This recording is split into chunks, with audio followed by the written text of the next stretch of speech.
I want to welcome Amanda Nguyen, the CEO and founder of civil rights organization Rise. Amanda, thank you for being here. Let's talk about why this uptick in hate crimes against Asian American people is happening right now. We heard in Juju's piece the origins of the coronavirus are tied to China. We heard then President Trump many times refer to it as the China virus or the Kung flu. Is that the root of this, or is there more going on here? Look, first of all, thank you so much for having me. I got chills watching that piece you just did. It's so heartbreaking.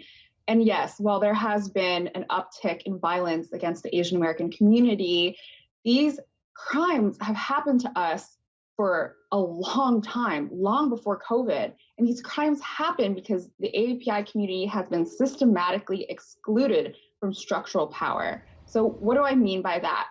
So in 2010, the US Census said that the Asian population grew faster than any other major race in the US. We were the margin of victory in Georgia, in the most Georgian, recent election. Yet we are consistently left out of political polling. Literally, there was a study in 2009 showing that in some federal agencies, they don't even include AAPIs in their definition of racial minorities. This is widespread omission. And Amanda, it's Terry Moran in a recent Instagram post that went viral. You posted this racism has gotten so bad that the Royal Thai Consulate General in LA has warned Thai people in California to be on their guard. As an Asian American woman, how does it feel to hear a warning like that? It's terrifying. When I walk out on the street and I see these stories about people being murdered for walking, for existing, it's exhausting. I've had friends tell me, I think I'm going to draw my eyeliner a little different way so that maybe I can look like I'm not Asian. Maybe I can wear my mask in a certain way so that I can code, so that I can look different. And it's as if our very existence is a threat, and that existence is so exhausting. And Amanda, can you talk about the model minority myth? Because you'd think it would be a good thing to be considered a model minority, but many say the stereotype that Asian Americans tend to be successful in this country actually leads people to downplay discrimination against the community.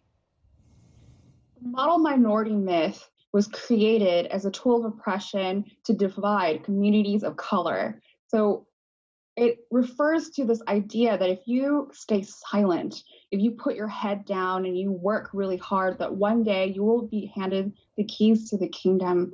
And we have seen that this really doesn't work. One, it has exacerbated tensions between different communities of color. And on top of that, it has made the Asian American Pacific Islander community completely erased.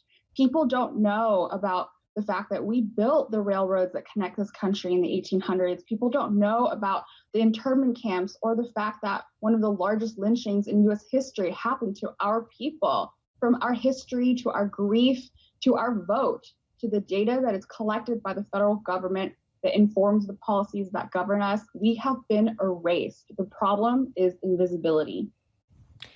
And now we're hearing these calls for change, Amanda, about these attacks. So from your perspective, what would real change look like to avoid to prevent these kinds of attacks? The solution here is visibility. It starts from our community. It starts from talking to one another, our family, our friends, teaching our history in schools, having the media cover our stories. Look, when I made that Instagram video imploring viewers to speak up about that violence, overnight, millions of people rallied to that call. And it wasn't because there wasn't some kind of sentiment before. It was because our pain and grief existed and people just weren't covering it.